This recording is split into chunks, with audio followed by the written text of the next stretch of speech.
It is systematic gathering and analysis of information to help develop, evaluate advertising strategies, individual ads and whole campaigns. ठीक है, तो जो research का process होता है ये रिलेटेड होता है सिस्टमेटिक गैदरिंग द इंफॉर्मेशन।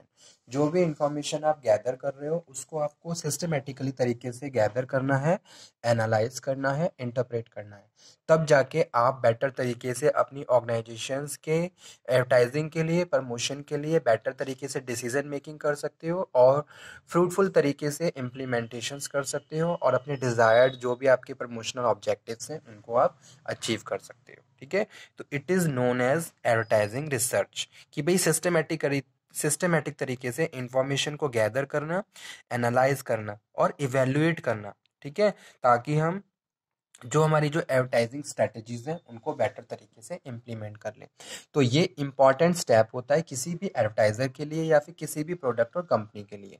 जब भी हम किसी नए प्रोडक्ट को इंट्रोड्यूस करते हैं मार्केट पे, तो सबसे पहले हमें मार्केट से इंफॉर्मेशन गैदर करनी होती है, एक तरीके से मार्केट पे रिसर्च करनी होती है कि भी आज के टाइम में किस तरीके की प्रमोशनल टेक्निक्स चल रही हैं, कस्टमर को हम किस तरीके से इन्फ्लुएंस कर सकते हैं, कैसे उसका better maximum positive gain achieve कर सकते हैं। ठीक है, कस्टमर को किस तरीके की इन्फ्लुएंसिंग चाहिए, कैसे हम उसको बेटर तरीके से इन्फ्लुएंस करें, मोटिवेट करें, परसुएट करें, ताकि बेटर वो हमारे जो भी प्रोडक्ट हैं उनको परचेज करें। ठीक है, तो इसके लिए आप पहले क्या करोगे, एडवर्टाइजिंग रिसर्च करोगे।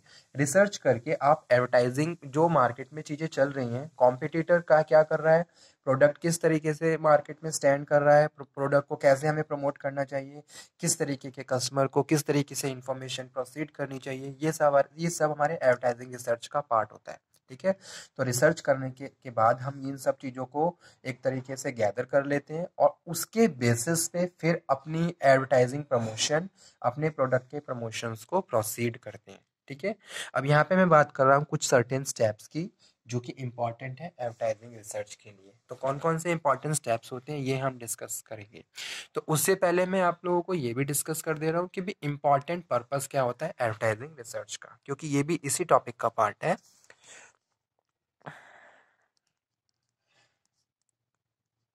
Important purpose of advertising research. ठीक है, तो सबसे पहले है helpful in establishing product concept.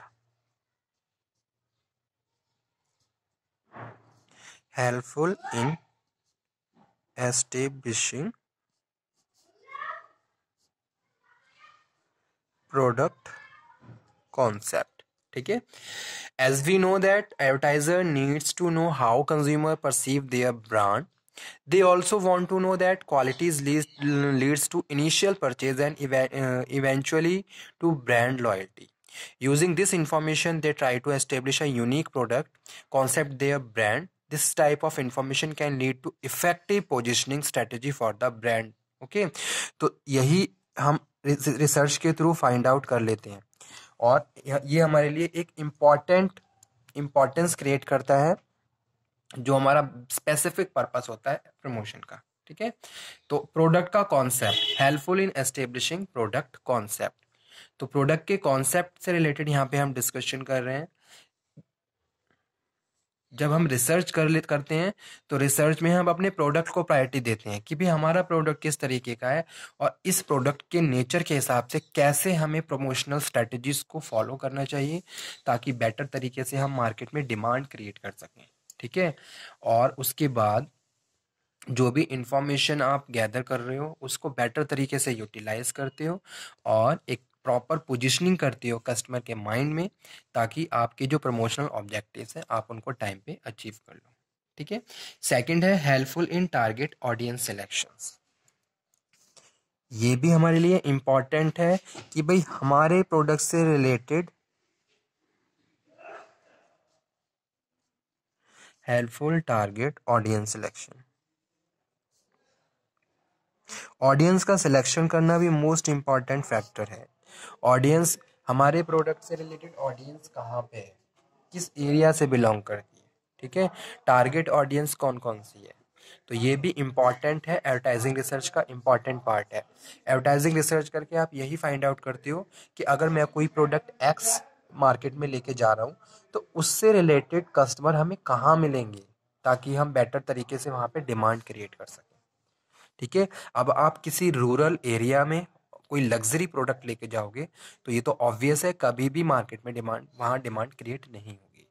तो कस्टमर के नेचर के हिसाब से ही हमें प्रोडक्ट को वहाँ पे स्टैंड लेके जाना चाहिए। ठीक है। एक तरीके से मार्केट भी डिसाइड कर लेना चाहिए कि भी किस तरीके का मार्केट होना चाहिए।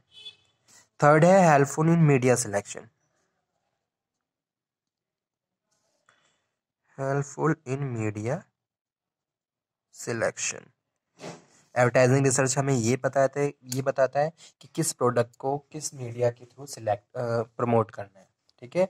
आपका प्रोडक्ट क्या है, आप कोई इंडस्ट्रियल प्रोडक्ट प्रोड्यूस कर प्रमोट करने वाले हो, आप कोई कंज्यूमर प्रोडक्ट प्रमोट करने वाले हो, तो आप उसी के हिसाब से मीडिया सेलेक्ट करते हो।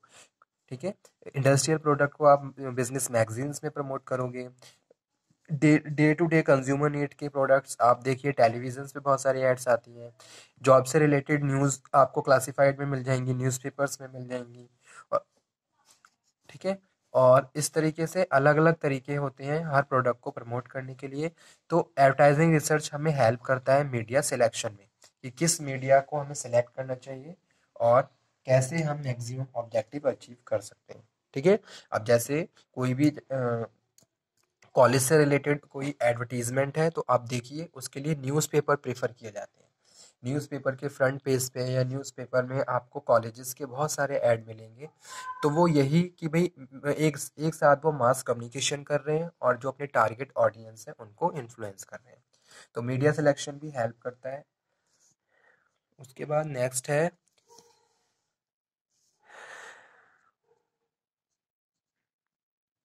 Helpful in developing creative concept. और क्रिएटिविटी हर कंज्यूमर के आज के टाइम में डिमांड है। हर कंज्यूमर यही चाहता है कि भाई उसका मार्केट में कुछ, अगर वो कोई पैसा इन्वेस्ट कर रहा है तो उसको कुछ क्रिएटिव चीज़ मिले। ठीक है। आज के टाइम में जब हम प्रोडक्शन करते हैं तो उसमें भी हम इनोवेशन और क्रिएटिविटी को ऐड कर लेते हैं। आप देखिए कोई भी प्रोडक्ट बनने के बाद उसकी पैकेजिंग को बहुत ज़्यादा इन्फ्लुएंसिंग तरीके से किया जाता है, ताकि मैक्सिमम कस्टमर को आप इन्फ्लुएंस कर सको।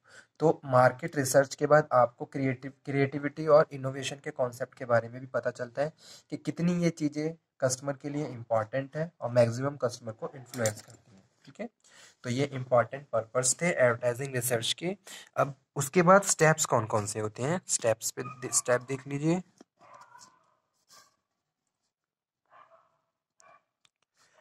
Steps of advertising research. ठीक है। तो फर्स्ट स्टेप है situation analysis and problem definition.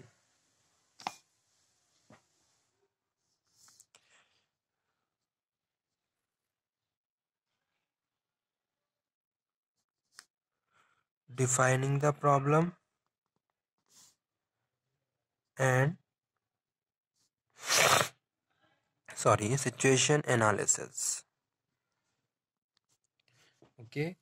तो फर्स्ट स्टेप यही है कि भाई सबसे पहले प्रॉब्लम को डिफाइन करिए कि प्रॉब्लम क्या है। आपको अपनी प्रॉब्लम पहले पता होनी चाहिए, तभी आप एक रिसर्च के डायरेक्शन में मूव कर सकते हो। ठीक है। So the first step in the market research process is analyse the situation and define the problem. बहुत सारी बड़ी बड़ी कंपनीज होती हैं, उनके अपने इन हाउस रिसर्च डिपार्टमेंट्स होते हैं जहाँ अपने डिपार्टमेंट में वो रिसर्च करते हैं। ठीक है। और वो they system ensure that manager get the information they need what they need it. तो एक तरीके से marketing information system design to generate a continuous flow of information to making decision. और अब वहाँ आपको डिसीजन लेने के लिए कंटिन्यूसली इंफॉर्मेशन मिलती रहती है। तो भाई यही इंपॉर्टेंट चीज़ है कि भाई आप अपनी सिचुएशन को एनालाइज करें और प्रॉब्लम को अंडरस्टैंड करें कि मेन प्रॉब्लम क्या है। जैसे कोई नया प्रोडक्ट है, अभी उसका बेस भी रेडी नहीं है मार्केट में, तो सबसे बड़ी आपकी यही प्रॉब्लम है कि आपको अपने प्रोडक्ट को कस्टमर को इंट्रोड्यूस करना है। क्यों? क्योंकि अभी कस्टमर अवेयर ही नहीं है। तो सबसे पहले स्टेप रिसर्च का यही होता है कि भी सिचुएशंस के हिसाब से प्रॉब्लम को प्रॉपर अंडरस्टैंड कर लीजिए कि मेन प्रॉब्लम क्या है। ठीक है। उसके बाद जो नेक्स्ट स्टेप है रिसर्च का वो है कंडक्टिंग इनफॉर्मल रिसर्च।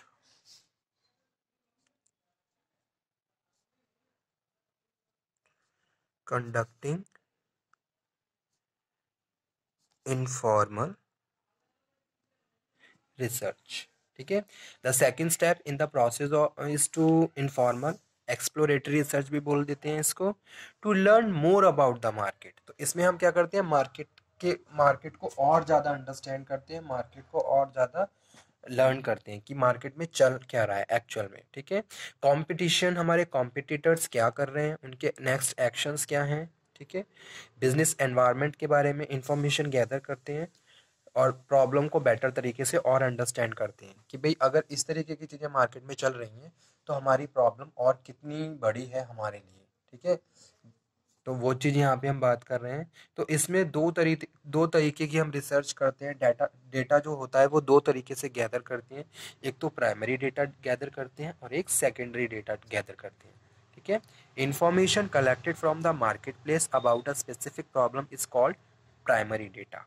और प्राइमरी डेटा हम क्या करते हैं, कस्टमर से डायरेक्ट कांटेक्ट करके क्वेश्चनायर के थ्रू।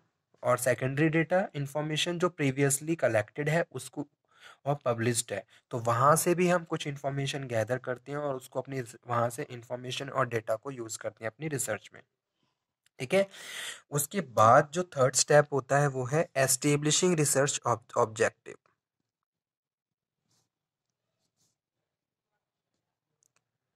अब यहाँ पे हम थर्ड स्टेप में अपने रिसर्च के ऑब्जेक्टिव सेट करेंगे। ठीक है।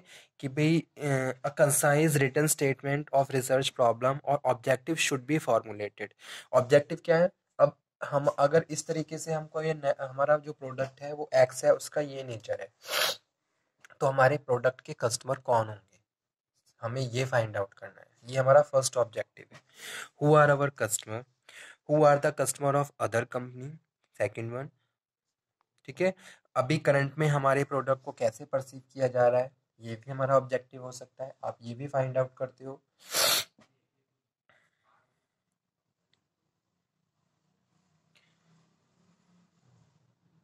And what do we have to be clarify and improve the that perception.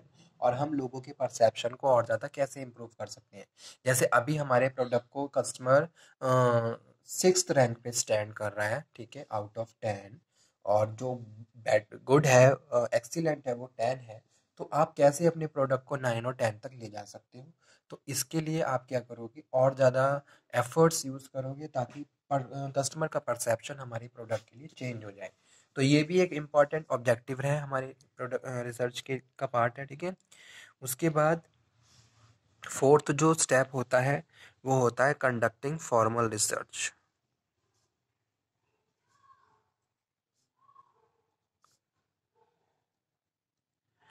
Conducting formal research qualitative और क्वांटिटेटिव दोनों तरीके की रिसर्च करी जाती है, क्वालिटेटिव भी और क्वांटिटेटिव भी। Qualitative to get general impressions of the market, consumer और प्रोडक्ट। ठीक है। Advertiser start with qualitative research. और quantitative in order to get hard number of about specific marketing situations. इसमें हम सर्वे की बात कर रहे हैं कि भी आपने सर्वे कर लिया, नंबर ऑफ क्वेश्चनर्स वगैरह फिल करवा लिए। ठीक है।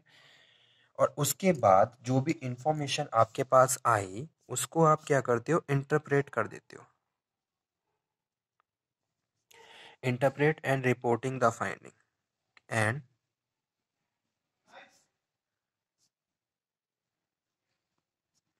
Reporting the findings. ठीक है। तो उसके बाद इंफॉर्मेशन, जो भी इंफॉर्मेशन आपने कलेक्ट करी है उसको आप इवेल्युएट कर लेते हो। तो ये रिसर्च का प्रोसेस हुआ। Thank you.